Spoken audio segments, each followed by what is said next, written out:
Hello everyone, this is Sujit Kumar Jha and you are watching Erodov School of Physics. In this video, I am going to discuss about question number 257 of IE Erodov. देखिए rotational mechanics के इस question में author क्या कहना चाहते हैं. A spool with thread wound on it of mass m rests on rough horizontal surface. Its moment of inertia relative to its own axis is equals to I का value दिया हुआ है gamma m r square, where gamma is numerical factor and r is the outside radius of the spool. The radius of the wound thread layer is equals to r. Small r दिया हुआ है. इस spool का radius अलग है और जो thread वॉन्ड है उसका रेडियस अलग दिया हुआ है.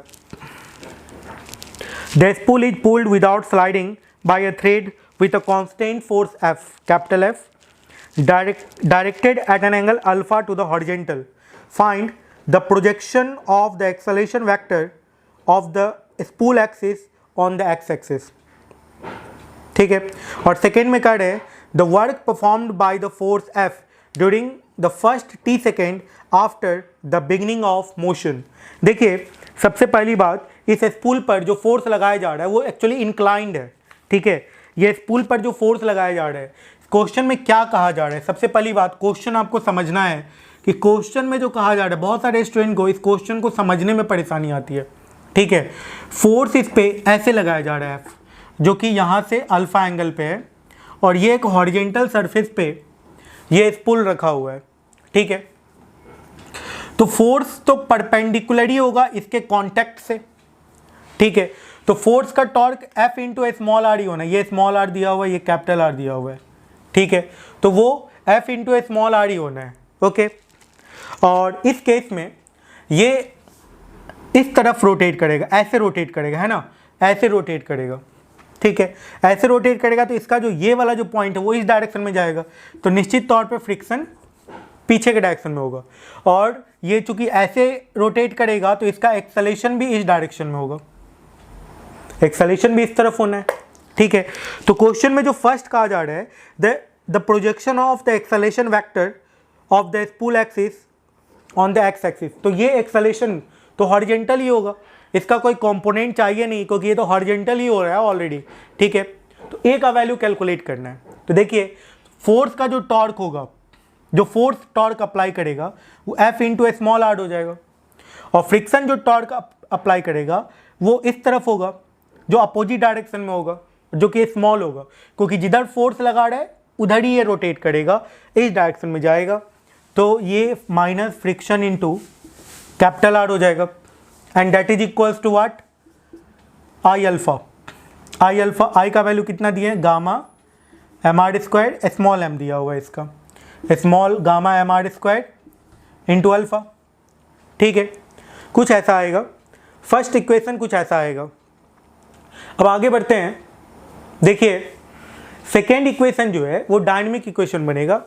F का जो हॉरिजेंटल कंपोनेंट होगा वो कितना होगा, F कॉस अल्फा, और फ्रिक्शन इस तरफ लग रहा है तो F कॉस अल्फा. ठीक है, F कॉस अल्फा और फ्रिक्शन इस तरफ, और एक्सेलेरेशन भी फ्रिक्शन के डायरेक्शन में, तो friction minus F cos alpha that is equal to कितना आ जाएगा, मास इंटू एक्सेलेरेशन. ये आ जाएगा. दो इक्वेशन है, दो अननोन क्वांटिटी है, सॉल्व कर लेना है. ठीक है, तो सबसे पहली बात क्या करना है कि फ्रिक्शन को आपको यहाँ से रिप्लेस करना है. तो ऐसा करते हैं, कैपिटल आर से हर तरफ मल्टीप्लाई कर देते हैं. ठीक है, वैसे अल्फा इंटू आर ये ए आ जाएगा, तो इसको भी आप गामा एम ए आर लिख सकते हैं, है ना. अल्फा इंटू आर को ए हम लोगों ने लिख दिया और एक रेडियस पहले से था, तो कुछ ऐसा आएगा. अब यदि आप इन दोनों इक्वेशन को ऐड कर दें तो फ्रिक्शन वाला टर्म कट जाएगा और एक्सेलरेशन का वैल्यू कैलकुलेट हो जाएगा. तो एक्सेलरेशन का वैल्यू कितने के बराबर आएगा, F को यहाँ से कॉमन कर लीजिए, तो F को कॉमन कर लीजिएगा तो ये आएगा small r minus r cos alpha, and that is equals to M A R common 1 plus gamma. ठीक है, तो एक्सेलरेशन का वैल्यू निकल गया. एक्सेलरेशन का वैल्यू निकल गया है F by M R minus R cos alpha by capital R into 1 plus gamma. ये आ गया है एक्सेलरेशन का वैल्यू। ठीक है, ओके, यही कैलकुलेट करना था आपको। अब इस क्वेश्चन के सेकेंड पार्ट पे चलते हैं और कैलकुलेट करते हैं वर्क डन कितना आता है। ठीक है, क्वेश्चन में कहा जा रहा है कि इस फोर्स के द्वारा जो अप्लाई हो रहा है फोर्स, इसके द्वारा वर्क डन कैलकुलेट करना है ना। तो देखिए यहाँ पे फ्रिक्शन जो है स्टैटिक नेचर का है और स्टैटिक फ्रिक्शन कोई वर्क नहीं करता है, तो जो भी वर्क करेगा ये जो अप्लाइड फोर्स है वही करेगा। तो work done by applied force calculate करते हैं जो कि चेंज इन काइनेटिक एनर्जी के बराबर होगा। वर्क एनर्जी थ्योरम लगाते हैं तो वर्क इक्वल टू हो जाएगा चेंज इन काइनेटिक एनर्जी, और ये वर्क जो होगा वो फोर्स के कारण ही होगा क्योंकि फ्रिक्शन कोई वर्क करेगा नहीं। क्यों? क्योंकि फ्रिक्शन स्टैटिक नेचर का है और स्टैटिक फ्रिक्शन के द्वारा वर्क डन जीरो होता है। ठीक है, net work done static friction is always zero, ये पॉइंट आप लिख सकते हैं। ठीक है, net work done bye static friction will be always zero in all type of frame of reference. Okay, तो वर्क डन जो है ये चेंज इन काइनेटिक एनर्जी के बराबर है। तो वेलोसिटी आपको सबसे पहले निकालना होगा, तो वेलोसिटी कितने के बराबर होगा? v इक्वल टू होता है u प्लस ए टी। ठीक है, तो ए टी में तो a तो पता है ना इंटू टी, तो F T by M small R minus capital R cos alpha by capital R into 1 plus gamma, ये आ गया वेलोसिटी। ठीक है, ओके, तो वर्क डन जो होगा वो क्या होगा? Half M B A square plus half I omega square. ठीक है, तो half M B A square plus half I omega square, और आई का वैल्यू क्या दिया हुआ है? Gamma M R square into omega square. Omega R को वी लिख सकते हैं, तो यहाँ पे half M B A square common आ गया, ये आ गया 1 प्लस गामा। ठीक है, तो half M B A square, तो वर्क डन का वैल्यू, ठीक है, तो ये कितने के बराबर होगा? हाफ एम और वी स्क्वायर, वी का वैल्यू ऑलरेडी कैलकुलेटेड है। ठीक है, इसको स्क्वायर करके इसमें पुट कर देते हैं और कैलकुलेट हो जाएगा। फाइनल आंसर लिख देते हैं। देखिए फाइनल आंसर कितने के बराबर आएगा। तो यहाँ से जो work done by applied force होगा that is equals to half M V square की जगह पे, और 1 प्लस गामा भी है ना, इसको भी यहीं पे लिख देते हैं, into V square.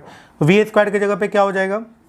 Small R minus R cos alpha का whole square by capital R square into 1 plus gamma का होल स्क्वायर इंटू क्या हो जाएगा? F square T square by M square, है ना, इंटू हो जाएगा F square T square by M square, F square T square by M square. तो M से एम ये कैंसिल आउट हो गया, 1 प्लस गामा इससे कैंसिल आउट हो गया, तो एक फाइनल आंसर आ जाएगा यहाँ पे। वर्क डन इक्वल टू आ जाएगा 1/2 F square T square by M into small R minus R cos alpha by, यहाँ पे क्या आ जाएगा? R square into 1 plus gamma, ये इसका स्क्वायर रहेगा। ठीक है, इसके आंसर में यदि देखिएगा तो कैपिटल आर या स्मॉल आर से डिवाइड किए हुए, तो वो रीअरेंज कर लीजिएगा आप। ठीक है, यही इसका फाइनल रिजल्ट है और यही फाइनल आंसर है। Thank you.